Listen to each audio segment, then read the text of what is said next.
Bonjour, j'espère que vous allez bien. Je ne sais pas si vous avez remarqué, mais actuellement, il y a une sorte de détachement qui se fait au niveau des polarités yin vis-à-vis de leur yang.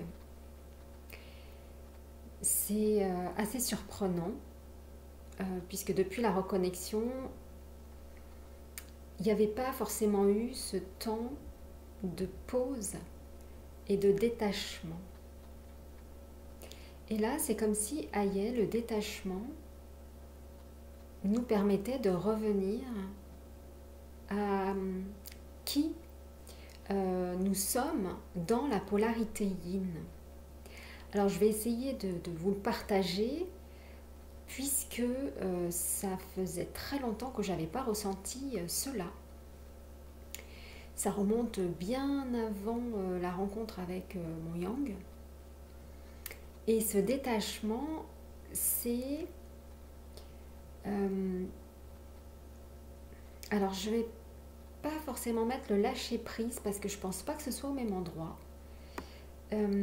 Ce détachement, c'est que même quand votre yang est à côté de vous, il n'y a pas le besoin de s'accrocher à la relation. Il n'y a pas cette accroche.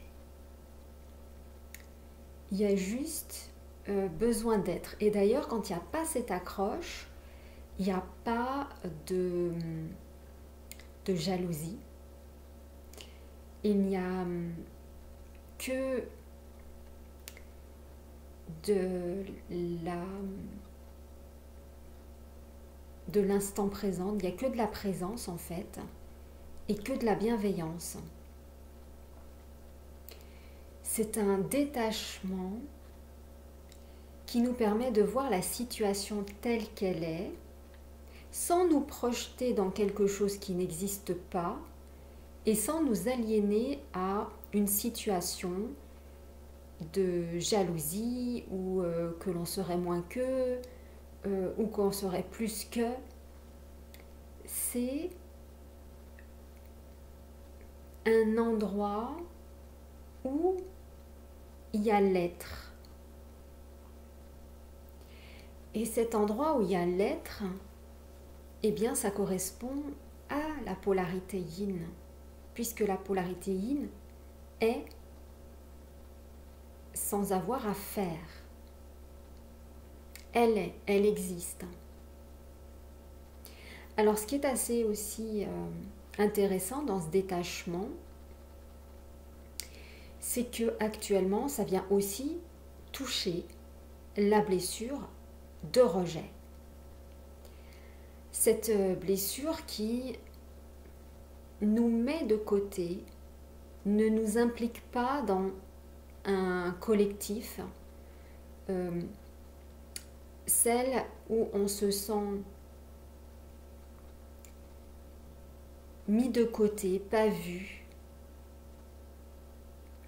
pas forcément entendu, mais c'est ce détachement-là.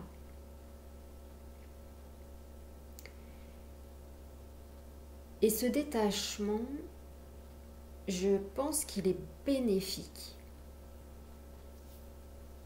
car il permet vraiment d'avoir cette individuation, d'être présent aux autres sans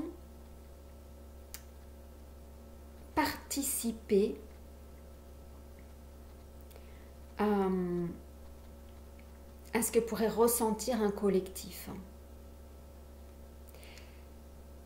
Quand, par exemple, on est dans une situation avec un deuil, eh bien, il y a les personnes autour qui vont être dans un sentiment de peine, mais pas que. On peut aussi jouer la comédie.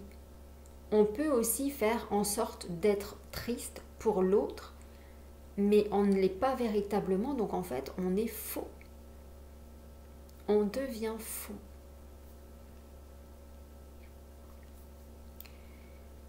Là où peut-être la personne voulait être plutôt joyeuse. Pas parce que la personne est décédée et morte, mais parce qu'il y a une nouvelle ouverture qui s'offre à la vie. Donc tout n'est pas négatif. Et donc, dans ce groupe, ce faux, eh bien, le yin va plutôt rester dans son être, ne va pas participer à un collectif, sauf quand il a son faux self, quand il désire faire comme les autres, qu'il désire plaire à quelqu'un, il va porter ce masque de faux self et donc de semblant d'être. Et donc, à un moment donné, c'est de voir aussi cela, de regarder lorsque l'on est entouré de personnes, de savoir si on est attaché à une personne, à un collectif, et si on l'est, pourquoi nous le sommes. D'ailleurs, ça vient aussi toucher ce collectif de flammes jumelles. Qu'est-ce qui fait qu'on s'y accroche? Qu'est-ce qui fait qu'on s'y attache? Et si cela était différent? Alors certes, il faut y mettre une signification pour qu'on puisse tous se reconnaître dedans, pour qu'on puisse comprendre le fonctionnement, pour que l'on puisse s'identifier à travers une relation qui est spécifique.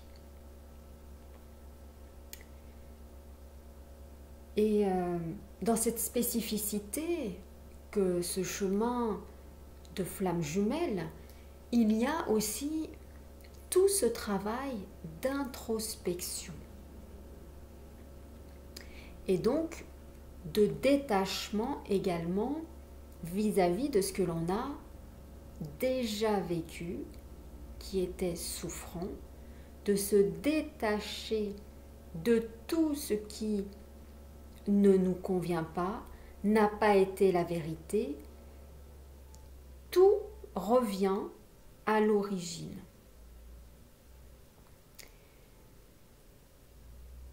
Et donc, ces détachements sont très importants pour revenir à qui l'on est véritablement.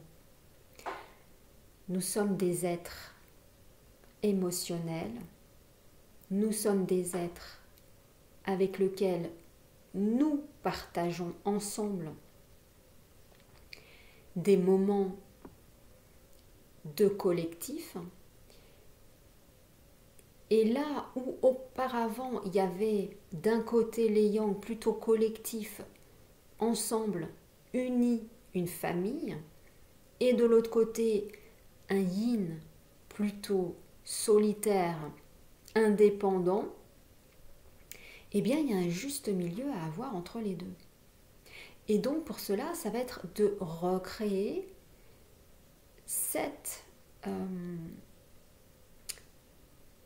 ce collectif.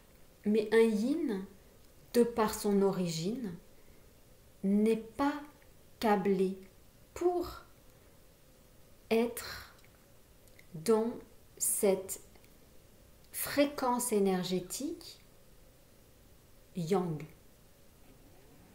Il n'est pas tellement dans le faire, il est plutôt dans l'être. Et tant qu'on a ce faux self, alors on sera dans le faire. Je vais faire pour obtenir. Je vais devoir me mettre en mouvement pour faire et avoir. Et donc il y a une déconstruction de cette partie de soi qui n'est pas véritablement soi. C'est ce que l'on a appris dans son fonctionnement. Et donc, pour pouvoir être dans cet être, le yin, eh bien, il va se montrer en pouvant, en ayant en fait un commun avec les autres, d'avoir en fait une reliance commune. Là, en l'occurrence, ça parle de la relation flamme jumelle, de la relation des âmes jumelles, qui, elles, sont sur le parcours de l'alchimie pour atteindre le couple flamme jumelle. Donc, il y a ce partage commun, vous voyez? Donc ça, c'est le yin. Il partage en commun ce qui est vécu au niveau du collectif, sans pour autant être dans le faire. Et donc, il y a ce détachement, parce qu'il vit aussi son unité, il le vit sous une autre forme, qui n'est donc pas aujourd'hui totalement identique à ce qui se dit sur ce lien-là. Il y a voilà, cette reconnaissance, bien évidemment, mais elle est aussi autrement. Et donc, eh bien, c'est important aussi de faire attention à cela. Un yin est beaucoup plus intuitif, instinctif. Il a beaucoup plus l'intuition ouverte, l'émotionnel. Il capte les fréquences des planètes, des galaxies. Il capte la fréquence de cette humanité, de ce qui se passe. Et donc, c'est un peu comme s'il était branché à tout cela.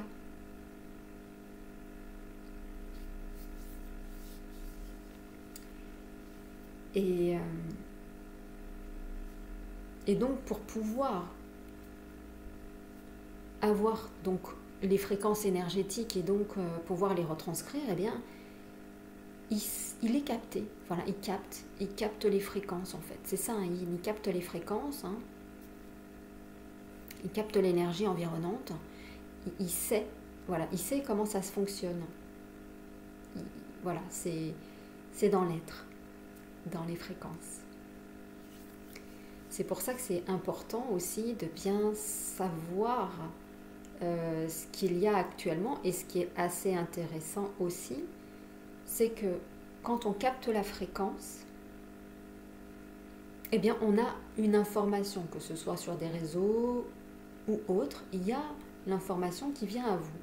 J'ai toujours trouvé ça assez intéressant, donc d'avoir ces synchronicités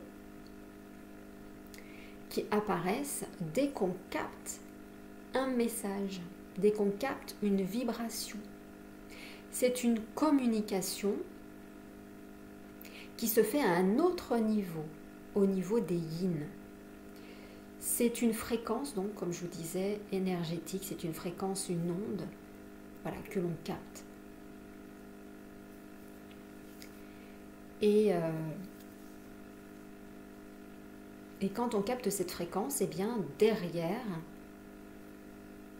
il y a tout un enchaînement d'événements qui vont amener jusqu'à la blessure. Alors, on a traversé, là, les polarités yin, beaucoup de blessures en lien avec déjà la fréquence actuelle, qui est la fréquence de mort, puisqu'on est dans l'hiver, et que là, on est encore à transmuter cette fréquence-là. Mais bien évidemment, il y a la préparation à la fréquence de la vie. Donc pour être dans la vie, c'est être dans la réalisation, d'être dans la réussite, d'être dans la matérialisation. Et donc c'est en train là d'être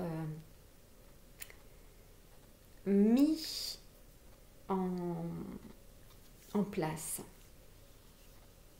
Alors il est vrai que je ne vous parle pas beaucoup des blessures, de la transmutation, parce que c'est toujours un peu délicat de pouvoir parler de cela.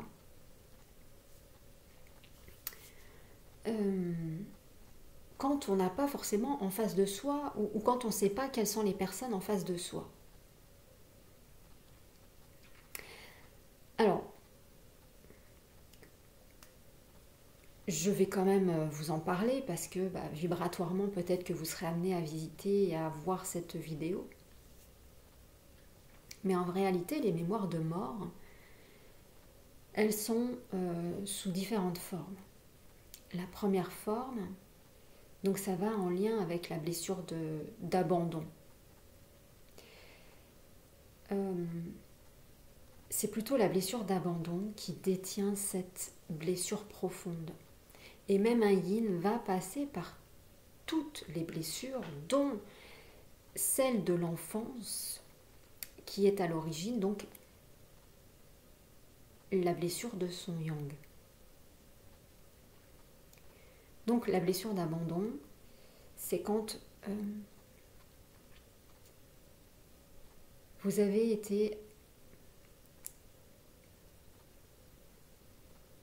laissé par des personnes, donc de votre famille, de votre lignée, qu'elles n'ont pas été présentes à vos côtés pour vous sécuriser. Et donc d'autres personnes qui ne sont pas de votre famille sont venues prendre la place et ont pu avoir des gestes, ont pu enlever des choses pour vous mettre dans de bonnes conditions, pour vous extraire de choses qui n'étaient pas bonnes pour vous. Et cela est perçu comme l'autre, l'extérieur, la famille, le collectif m'a abandonné. Et s'il m'abandonne et qu'on me fait du mal, qu'on veut m'enlever tout mon potentiel, tout mon bagage, on veut me faire mourir. On veut me nuire. Et on peut la vivre, cette mort, vraiment de je suffoque, je n'arrive pas à respirer. D'ailleurs, c'est beaucoup en lien avec les blessures, avec le poumon, l'air, l'inspiration, l'expiration, mais ça va aussi avec le gros intestin, là où on éjecte, où on évacue. Et donc, il y a une notion de vie et de mort.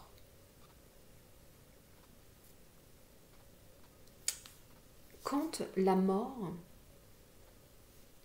vous la revivez, donc il faut vraiment la revivre, cette mort, pas la revivre en mourant, mais vraiment pour l'extraire du corps, pour l'extraire et lui permettre de se libérer, alors ça dégage donc cette énergie vibratoire nocive et vous pouvez accueillir la vibration de la vie, la vibration de l'amour, la vibration de votre réalité de réalisation. Et grâce à cela, eh bien, vous avez des aspects de vous qui n'étaient pas révélés et qui se révèlent. Il y a des dons qui n'étaient pas ouverts, qui s'ouvrent. Et plus vous faites ça, et plus vous vous ouvrez à l'amour, plus vous vous ouvrez à qui vous êtes, plus vous vous comprenez, plus vous êtes aligné avec qui vous êtes, plus vous retrouvez votre ADN divin. Et j'ai envie de partager aussi par rapport à cela que cet ADN divin, c'est quelque chose qui nous a été retiré. Et donc, l'ADN divin est un brin à récupérer à 6-7 ans. D'accord? C'est quelque chose qui nous a été retiré à 6-7 ans, ce brin d'ADN divin. Et donc, je demande la récupération de mon brin d'ADN 6 et 7 pour pouvoir reprendre cette connexion avec la source, cette connexion avec cette partie de soi que l'on nous a enlevée. Pourquoi cela a été enlevé, je ne sais pas. Mais cet ADN, ce brin 6-7 ou 67 est à récupérer. Donc je le récupère et j'accepte de le récupérer. Des fois, il y a juste besoin de parler, de demander. Il y a aussi dans cette fréquence, donc on lâche cette mort. Donc ça vient aussi du rejet de soi, c'est-à-dire donc l'autre partie du rejet qui est un peu plus, donc à l'âge un peu plus adolescent, on va dire, puisque l'abandon, on est plutôt sur le 6-7 ans. Donc en fait, là, si je viens faire la corrélation avec le brin d'ADN qui a été perdu, c'est en fonction de l'abandon du divin. Le divin a été abandonné.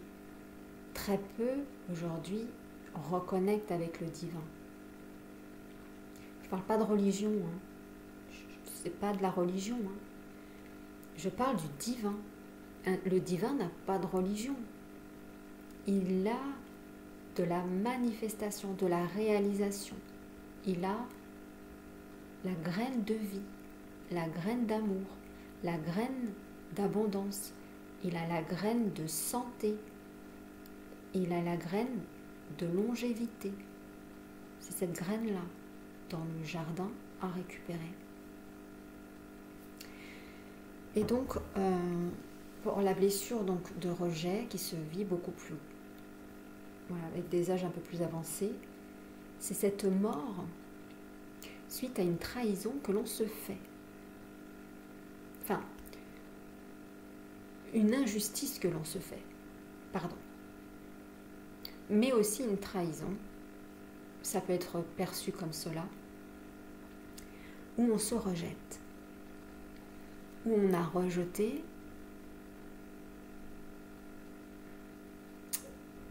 la partie numérique, les nombres, les chiffres, en fin de compte, tout ce qui permet d'avoir une cohésion, une cohérence au niveau cosmique.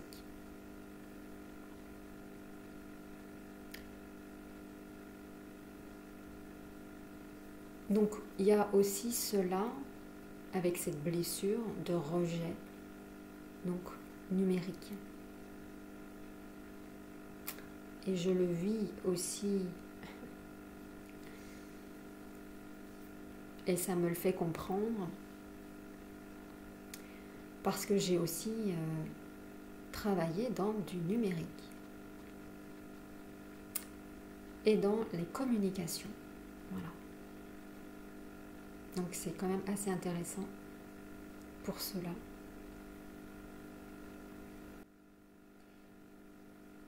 Et j'ai reçu donc des messages de la source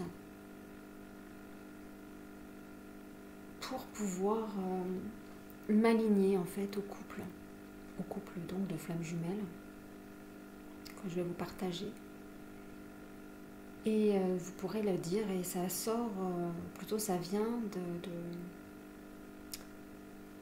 aussi des travaux que Céline Vlaminck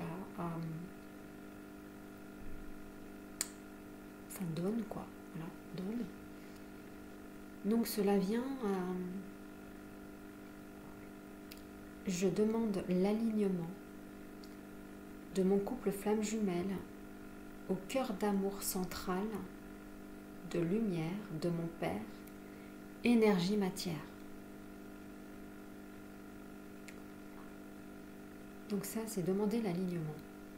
Je demande l'alignement de mon couple flamme jumelle au cœur d'amour central, de lumière de mon Père, énergie matière. Et là, en fait, ça part du ventre, et c'est en fait comme un faisceau de lumière, en fait, qui vient vous aligner. Qui vous aligne et qui pour s'aligner justement à cela, va vous aider tout simplement. Ça va vous aider. Donc voilà ce que je voulais vous partager au niveau du détachement, au niveau des polarités yin. J'espère que ça a pu vous aider. Pour certains qui connaissent le détachement, qui l'ont déjà ressenti, vous pouvez vous reconnecter avec cette fréquence-là. Et donc, d'avoir ce sentiment que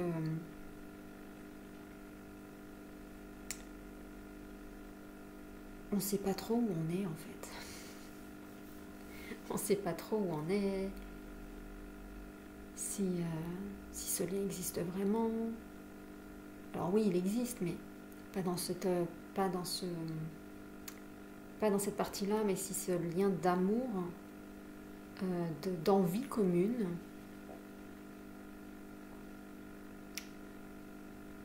est vraiment présent. Alors ça peut faire aussi penser à un switch. Le switch où l'autre il est complètement détaché, le yang est complètement détaché de cela. Et des fois, ça fait du bien de ressentir ce détachement. Donc, de ne pas être attaché à cela. Voilà où on en est aujourd'hui, en tout cas des polarités yin. Nous verrons si ça va évoluer dans les prochains jours, dans les prochaines semaines. D'ici là, je vous embrasse et je vous dis à très vite pour une prochaine vidéo.